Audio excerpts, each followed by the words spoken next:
nosotros como personas y nosotros como sociedad, porque tiene también esta realidad de comensalidad. Cuando nos juntamos, ¿qué hacemos? Comemos.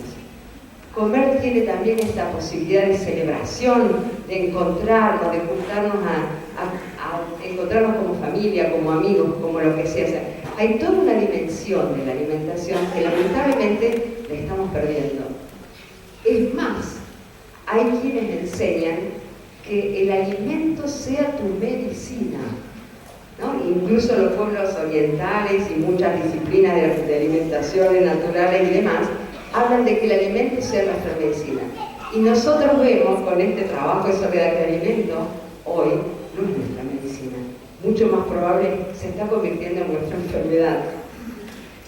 Yo tengo que decir que lo devoré el libro, lo tengo que leer mejor, más despacio, porque era como para tener una buena idea, pero me impactó muchísimo. Viene a llenar, como decía Medardo, un cierto vacío que teníamos en cuanto a tener buen material sobre este tema.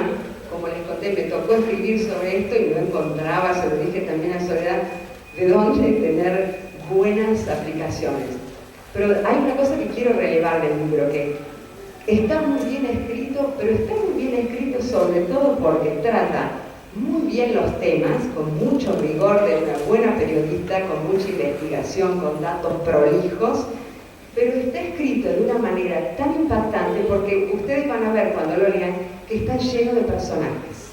De la primera a la última página, los que están en este libro son personas, más que personajes, personas. Personas que han vivido, personas que han sufrido, personas que tienen vida. Y creo que eso también nos tendrás que contar vos esa parte, porque encontrarte con la realidad de una persona es también encontrarte con toda la realidad que está atrás de ella, ¿no? Y recorre capítulos desde cómo partió para este libro, que también es bueno que nos lo diga, pero yo lo que quiero remarcar sobre todo es que es un placer leerlo porque no es un informe. No es un informe médico, periodístico, ni siquiera es un informe político, social, lo que quieran. Realmente son vidas que hay dentro, son personas que tienen vidas que nos dicen cosas y que es bueno que las tengamos. Nos dicen cosas que algunas son terribles, que algunas conocemos y otras no, por eso vale la pena leerlas. Estamos muy presentes como cordobeses porque hay muchos personajes de Córdoba. Y aquí debo reconocer también que Soledad hace una muy buena una historiación de cómo ha venido adelante todo este trabajo que han hecho médicos como Medardo, que me honra ser su amiga y en algunas cuestiones también compañera, que le han puesto el cuero a esta lucha, que han sido capaces de ir más allá de todo esto, que han organizado redes de médicos, que han empezado a levantar las noticias de lo que está pasando por este modelo de producción. Como también hay personas estudiosas de Córdoba, que lo vi hace poco a Federico Copta, como agente del ámbito del derecho de Córdoba, como el fiscal de la causa Ituzaingó, mujeres de un coraje inigualable como Sofía Gatica, los van a encontrar todos en el libro. Es un gusto realmente leerlos porque Soledad se los entrevistó a todos y realmente de cada uno se siente como no solamente es la información, sino la vida. Y esto es lo quería remarcar porque me impresionó muchísimo. Y bueno, creo que también porque me dedico a la bioética y me gusta la vida y la trato de defender como puedo y donde puedo. Pero hay una última cosa. Puede haber capítulos, ustedes verán que ella trata el tema de la producción agroindustrial, el tema de la soja. Los nombres de los capítulos son fascinantes, realmente fascinantes. Yo me los había notado porque cada capítulo, por ejemplo, un país descarnado. ¿Se imaginan de qué habla en ese capítulo?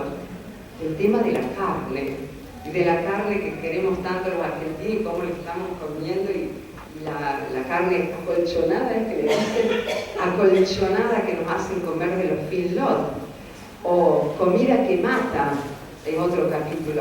Y uno de los más interesantes, los estados al gobierno y la industria al poder. Brillante.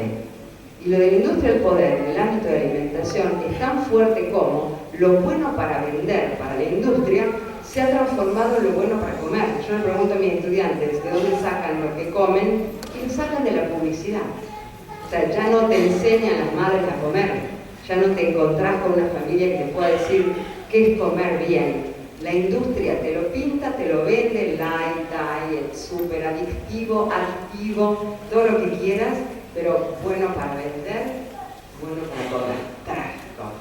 Y afortunadamente hay un flor de capítulo 1, 2 al final, donde realmente se relevan las experiencias de también personajes que son entrañables y realmente héroes en muchos casos, como, no sé, me quedaría corta si no, me acuerdo solo de Miriam Gordon, que es gente que realmente está cambiando eso, porque ha hecho una apuesta a otra manera de vivir, a otra manera de comer, a trabajar con la alimentación y la producción de alimentos en modelos agroecológicos, a gente que se ha jugado y ha puesto la vida como para decir que me encantó el título del capítulo, Volver al futuro.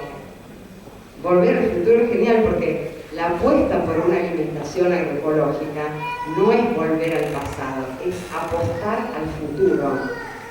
Y bueno, me quedo con eso y me quedo también con algo que me entusiasmó mucho y que me entusiasma cada vez más, es la conciencia que tenemos que tener en el ámbito de la alimentación, que es conciencia de la vida, conciencia de lo que hacemos cuando comemos, conciencia de aquello que comemos, y bueno, la conciencia de ser seres vivos y que si no nos cuidamos entre nosotros, nadie nos va a cuidar. Pero rescato esto, realmente es valiosísimo y admiro que alguien tan joven como Soledad se haya puesto la pila como se lo puso. Yo confío en tu generación, lo digo cada vez más porque trabajo con gente de tu generación que son mis alumnos, porque están aprendiendo a mirar las cosas desde otra perspectiva. Y realmente creo que por la generación de ustedes confío que nuestro futuro tiene mucho todavía que darnos de buenas sorpresas, así que soy optimista.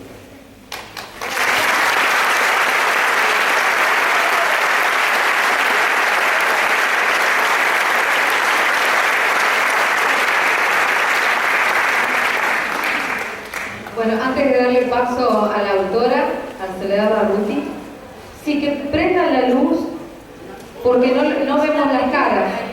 No vemos las caras. Ahí está. Quiero agradecer antes de darle paso a Soledad Barruti para que ella comience a desarrollar el tema. Primero el auditorio de Radio Nacional, a las autoridades de la radio que se dieron el espacio, muchísimas gracias por la confianza.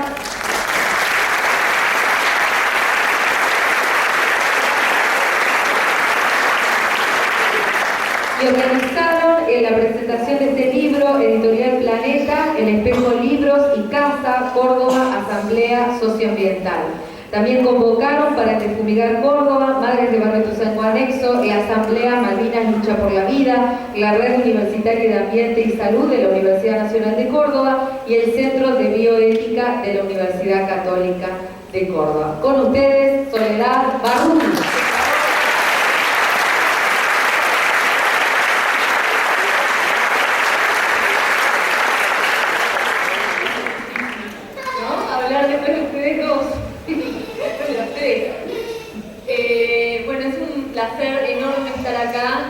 Córdoba es, de todas las provincias del país, creo que la que más intensamente empezó a decirme cuándo venís, creo que desde que salió el libro, desde que salió la primera entrevista del libro.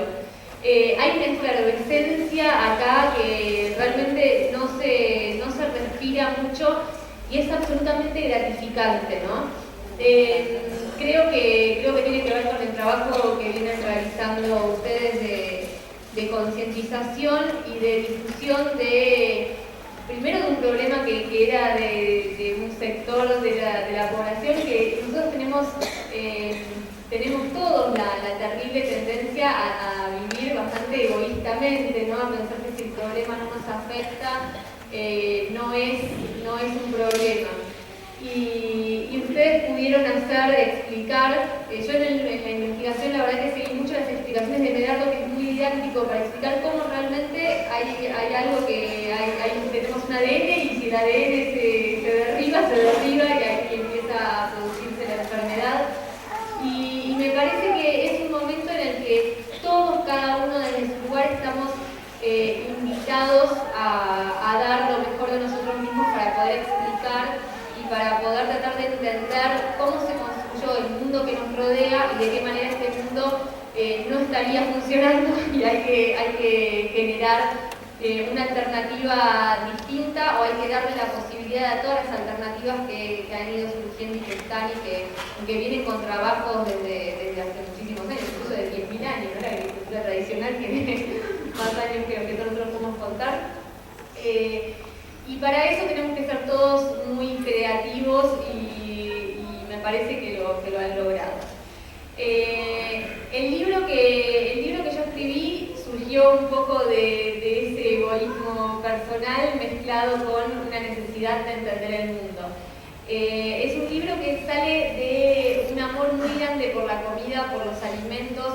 Yo tengo recuerdos muy lindos en mi casa. Los recuerdos más lindos que tengo en mi casa tienen que ver con la comida de chica, ¿no? De una mesa familiar en donde sucedía algo que sucede en muy pocas casas, desgraciadamente, que es que se celebraba la cocinera.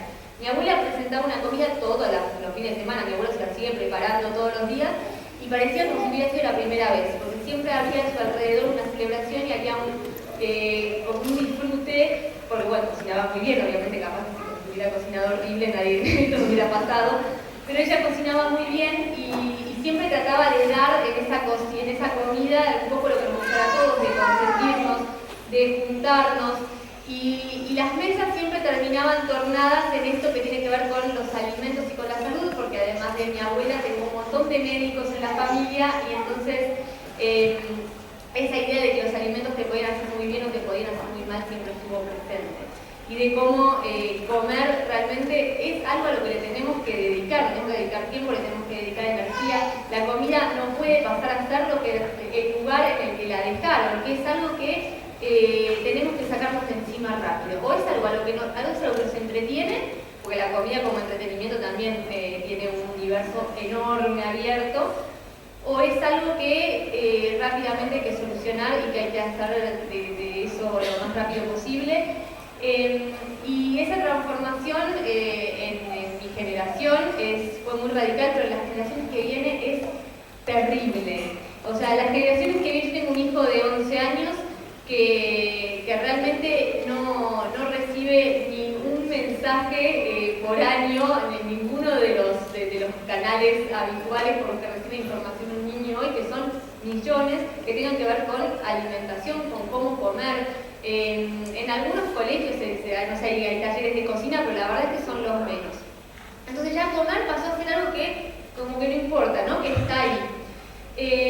Pero bueno, a mí con todos estos antecedentes siempre me intrigó mucho de dónde venía la comida y por qué la comida estaba tan llena de sospechas y todos habíamos naturalizado tanto eso. Naturalizar que algo mejor, esa cosa de no, yo prefiero ni saber de dónde viene. Y pensar que por ahí la comida viene a ser brotada en las góndolas, en sus bandejas o en los carteles que la comunica.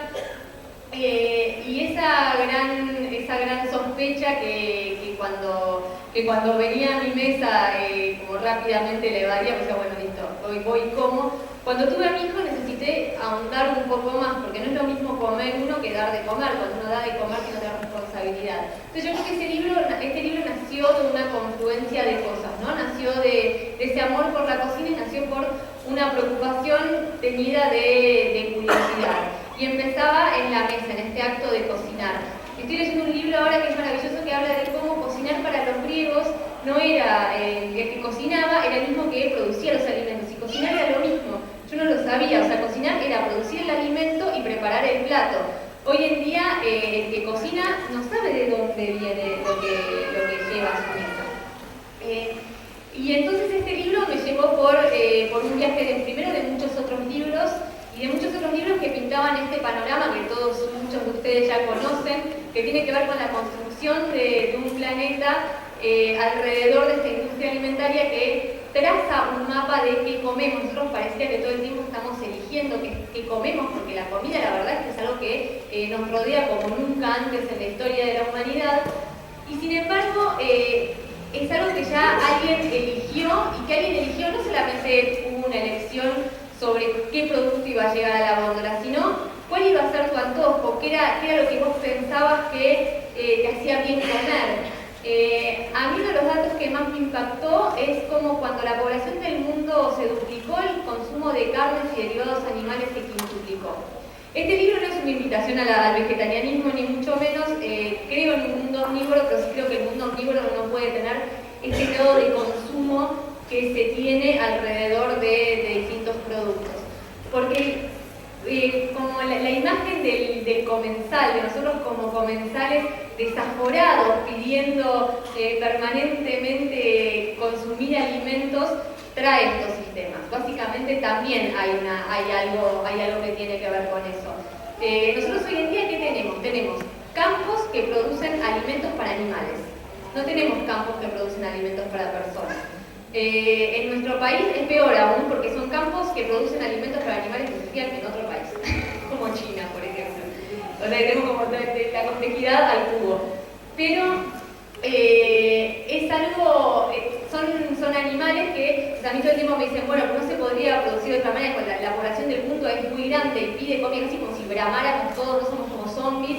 Yo vi Guerra Mundial Z, se las recomiendo, es una imagen muy real de qué nos estamos convirtiendo, ¿no? Personas que como que van y buscan comida, o ir a una de estas salas de shopping en donde están los patios de comida, donde suceden esas escenas permanentemente.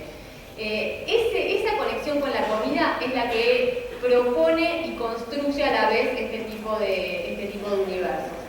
Entre los universos, el primero y el corazón más grande tiene que ver con los campos de soja en nuestro país. La soja ocupa casi el 60% de la tierra cultivable. La soja en nuestro país se introdujo de una manera absolutamente corrupta sin que nosotros nos enteráramos en los 90 y se expandió aceleradamente al ritmo de la especulación financiera. O sea, nada que tenga que ver con la comida, pero realmente fue así. Y mientras tanto abrió negocios gigantes como el de los agroquímicos, como el de los fertilizantes químicos, como el de Más Semillas. Abrió las puertas a que